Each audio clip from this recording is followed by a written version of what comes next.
Guys good morning કેમ ધીરે ધીરે કરું છું તો આ રીતે બહાર ધૂળ ખાઈ છે જો બાબલી થઈ ગઈ છું કે શું જો કે મેં જે બી બકવાસ કરીને આ બીજી આવ્યા છે મસ્ત કેરી એટલી તો ઘરવાળાને તકલીફ હોય છે બી તમીઝ નહીં કે શું બોલીએ છીએ આપણે શું રેકોર્ડિંગ કરીને આ વસ્તુ એ કરી છે લવ મેરેજ કરે ને ખરાબ હોય છે હું કરતું તો મને થોડું સારું હતું કે મજા કોઈ કામના ખરાબ એમ ચૂપ રહે છે તો જો કે મેં તો ચૂપ રહેવું એવી છું નહીં જે મમ્મી સાઈડના છે એ અમને શીખવાડ્યું છે કોઈ મા બાપ પોતાની વલાદને આ વસ્તુ શીખવાડતા હશે મળીને તૈયારીમાં ખાઈ પીને પછી જતા રહી ખબર જ હતી થોડો ઘરે આવે છે યાર ખોલતું રહી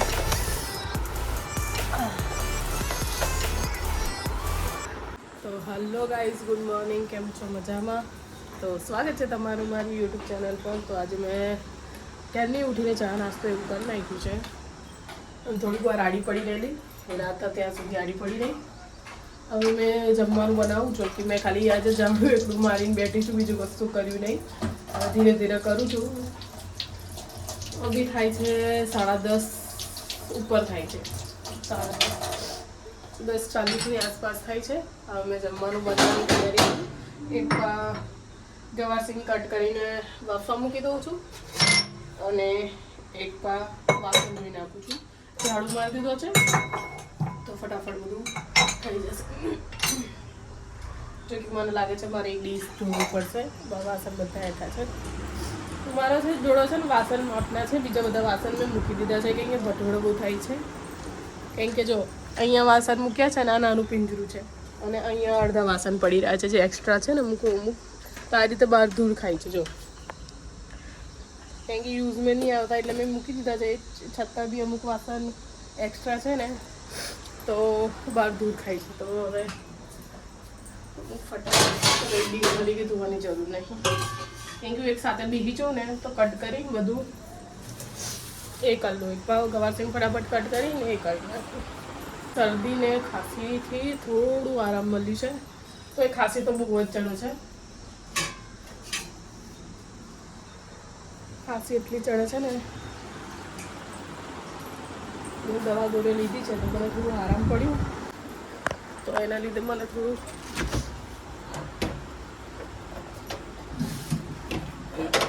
જો કે ફ્રીજ સાફ કરવું છે ટાઈમ કેવો મળતું નહીં ટાઈમ એટલો બધો મારી જોડે હોય છે ને પર ખબર નહીં મેં કેટલી ભાગલી થઈ ગઈ છું કે શું તો મને કશું કરવાનું મન નહીં થતું બસ એવું થાય છે કે મેં આરામ કરું પડી જ રહું બી મેં પડી રહી ખાસું પડી રહી કે ના 9 વાગ્યાની ઉઠી છું તો હમણાં 9:30 અરે 10 10:30 11 જો 11:15 જેવું થાય છે ત્યાં સુધી મને એવું થયું કે મેં કશું કરું જ ના બસ બેસી રહું ભાઈ ગવારસિંગ શું નહીં તો જો કે ગવારસિંગનું વાસણ બધું પડશે તો બન્યા છે પહેલાં વાસણ એક કરી નાખું પછી ગાડી જો કે મેં જે બી બકવાસ કરીને આ બીજી વાર મેં રેકોર્ડ કરું છું કેમ કે કેમેરો થોડોક નજીક વધારે થઈ ગયો છે એના લીધે એકદમ ફેસ એ દેખાય છે તો મેં ગવારસિંગ કટ કરું છું અને હીલા લઈને આવ્યા છે મસ્ત કેરી જો કે કેરીની સબ્જી બનાવી હતી પણ કેરીની સબ્જીઓ બી હાલમાં નહીં બને મને આ બરમ ઉતર્યો છે અને ખાંસી એટલી બધી થઈ ગઈ છે તો મીઠીને ખાટી મીઠી પેલું સબ્જી બને છે ને એ બનાવવાની હતી જો કે બને એવી છે એની બી ખવાય ને પછી બનાવીને કોઈ મતલબ નહીં ને તો એ અને બીજું કે મને એવું છે કે મેં વિડીયો પર ફોકસ કરીને કામ કરું તો મારું ફોકસ એટલું ખરાબ રીતે તૂટે છે ને કે એની કોઈ હદ નહીં એક ઝઘડામાંથી અમે લોકો બહાર નીકળ્યા જ છીએ અને બીજો ઝઘડો ઊભો થઈ ગયો છે બી હાલ મેં જરૂર પડી તો મેં એ આની પર બી કદાચ મૂકી શકું છું એ કોઈ બહારનું માણસ હોય ને તો વાત અલગ છે પણ ઘરના જ માણસો આપણી ખરાબ ખોટી વાતો કરે ને તો પછી તો એની કોઈ હદ નહીં એક વાત તો આપણે કહેવા માંગીએ ને કે જે બહારવાળાને એટલી તકલીફ હોય પણ બહારવાળાને જેટલી તકલીફ નહીં હોતી ને એટલી તો ઘરવાળાને તકલીફ હોય છે બધી જ વસ્તુઓને એ વિચારતા નહીં કે આપણા ઘરની અંદર છોકરી હોય ને તો આપણે કોઈ છોકરીની ખરાબ વાતો ના કરવી જોઈએ પણ ખબર નહીં કયા પ્રકારના માણસો છે આ દુનિયાની અંદર કે થોડી ઘણી બી તમીઝ નહીં કે શું બોલીએ છીએ આપણે શું નહીં બોલતા અને એ જ વસ્તુ પછી ડિનાય કરવાની કે મેં તો બોલતી જ નહીં મેં તો કરતી જ નહીં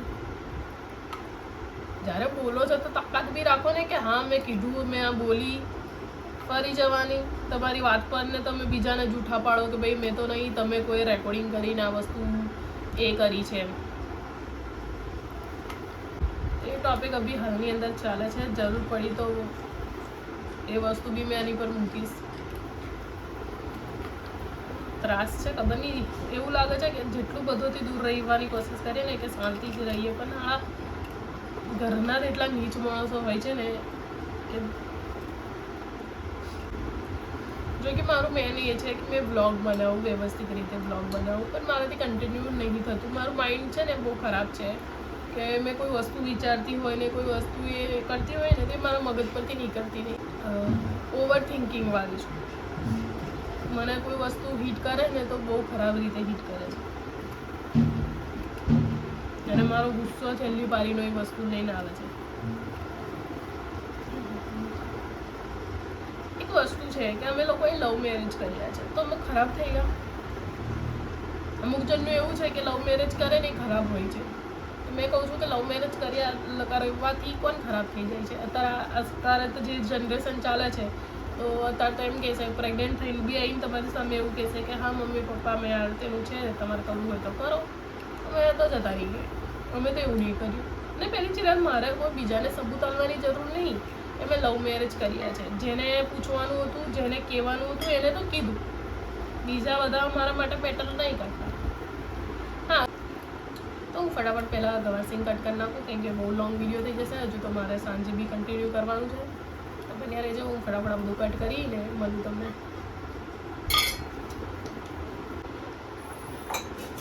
હું કરતું તો મને થોડું સારું હતું કે મરચાં જ કેટલા બધા લઈ ગયા છે. આટલા બધા મરચાં કોઈ કામના ખરા, કેમ કે આ તો 3 દિવસની અંદર તો બગડી જાય છે. બગડી જાય છે મીન્સ તો એ થઈ જાય છે. આટલા બધા મરચાં લઈ ગયા.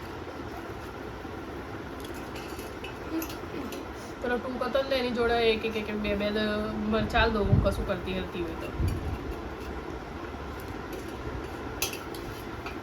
કારણ એ બધું મને નહીં, એ લોકોને એવું હશે કે આ લોકો લડે કે સાંભળીને ચૂપ રહેશે. તો જો કે મેં તો ચૂપ રહેવું એવી છું નહીં.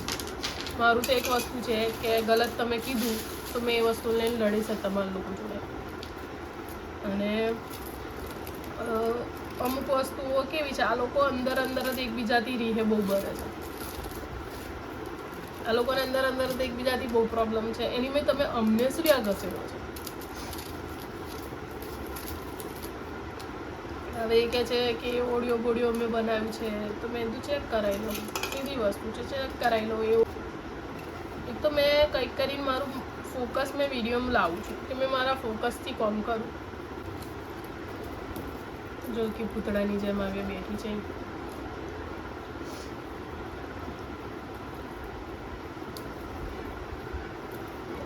ચલો બન્યા રહેજો, હું ફટાફટ લસણ ખોલ નાખું. બહુ લાંબો થાય છે. અને જે બી બકવાસ કરી છે તે પૂછું નખાય એવું હશે તો નાખી દઈશ. બાકી મને તો આવી તેવી વસ્તુઓ છે ને બિંદાસ મોઢા પર બોલવાની આદત છે. બોલ દીધી બધી વસ્તુઓ જે બોલવાની હતી. હવે જે નાખવા જેવી વસ્તુ હશે એ નાખી દઈશ. મારા દિલમાંથી નીકાળી દીધી મને એવું લાગે છે, હલકું લાગે છે મને. ઉપર એવો એ મળશે ને મને. જો એક વસ્તુ મારું એક કહેવું છે કે અમે લવ મેરેજ કર્યા છે, બરાબર છે. જો કે ખબર નહીં મેં પૂરી વિડીયોમાં આવું છું કે નહીં આવતી. અમે લવ મેરેજ કર્યા છે તો અમે ગલત કેવી રીતે થાય? અમે બહાર અમુક જણની અમારા ઘરવાળોની સોચ, મારા ઘરવાળો મીન્સ કે અમારા ઘરના જે મારા કાકા કુટુંબની વાત નહીં કરતી, જે મમ્મી સાઈડના છે એ લોકોની સોચ એટલી ગંદી ને એટલી ખરાબ છે ને. મેં એક્ટિવા લઈને બહાર જતેલી આવતેલી, એનો મતલબ એ કે મેં એને બધી જ દુનિયાની નોલેજ છે. મેં ખરાબ ખોટી નોલેજ રાખું છું એવું વસ્તુ છે. પછી મને એ બધું મારી મમ્મીએ શીખવાડ્યું છે. જે અમે લફરું કર્યું, જે અમે આ લવ મેરેજ કર્યા, એ બધું મારી મમ્મીએ અમને શીખવાડ્યું છે. કોઈ મા બાપ પોતાની ઓલાદના વસ્તુ શીખવાડતા હશે. પછી જે મેં એને જઈ મિનિમમ 12-13 વર્ષના છું ત્યારથી અમારું ચક્કર ચાલે છે. મીન છે અમે મળતા બી નહોતા. જે ત્રીજું વ્યક્તિ હતું એનું નામ નહીં લોભી કે એવો એ માણસ રહી ને પછી અમારું સેટિંગ થયું છે. અને એ જ મેન માણસ હતું જેનાથી અમે કશું બી વાત કરી હોય તો અમે એને જ જઈને કહેતેલા હેલા બી હોય, જય બી હોય, એ જઈને એને જ કહે કે ભાઈ આવું છે, પેલીને કહી દેજે. મારે કશું કેવું હોય તો મેં કહી દઉં કે આને આ કહી દેજે, પેલું કહી દેજે. એ રીતેનું અમારું ચાલતું હતું. ખાસા ટાઈમ અમારું એ રીતે જ ચાલ્યું છે. જ્યારે હા, મારી બર્થડે પર જઈ આવેલા મારા ઘરે, એ બી મારા દોસ્તો હંગાત જ આવેલા. જે મારા ફ્રેન્ડ્સ લોકો હતા ને, એમની જોડે મારી ઈચ્છા હતી કે માણસ આવે, કેમ કે મારે કરવું હતું એમની જોડે. તો મેં પૂરી ફેમિલી હતી, એવું તો નહીં કે મેં બધોથી અલગ જઈને મળવા ગઈ છું. ના, એ જ્યારે મારી બર્થડે હતી, ફર્સ્ટ ટાઈમ જઈ મારા ઘરે આવેલા ને, ત્યારે મારી પૂરી ફેમિલી ઘરની અંદર હતી અને મારા દોસ્તો લોકો જોડે આવેલા એવાય. અને એ મળીને તૈયારીમાં ખાઈ પીને પછી જતા રહેલા. મેં એમને મળવા નથી ગઈ. હવે બધાનું એવું કેવું છે કે ભાઈ અમને તો ખબર જ હતી એ છોરો ઘરે આવે છે. એ છોરો ઘરે ક્યારેય ના આવે. સમજ મેં પડ્યા કે ભાઈ હા, બોલવા ચાલવાનો મતલબ શું છે, ચાલુ થવાનો મતલબ શું છે, એ બધી ધીરે ધીરે અમને ખબર પડી. પછી થોડા ટાઈમની અંદર મેં મમ્મીને આ વસ્તુ કહી દીધી કે આ રીતેનું છે. પછી મમ્મીએ પહેલાં તો ના પાડ્યું. પહેલાં મારી બહેનની સગાઈની અંદર અમારી વાત, મેં તો વાત કરતી હતી એ ટાઈમ પર બી જઈ જોડે ના. જો કે મેં ફટાફટ લસણ ખાઈ નાખું, જો કે ગંદો ટેસ્ટ છે પણ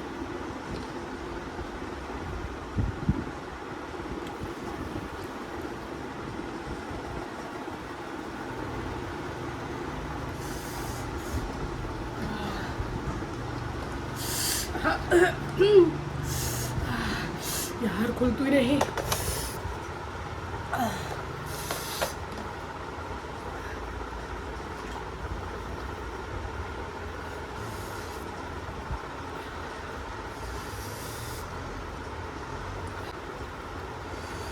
ઠંડી ચડી ગઈ મને.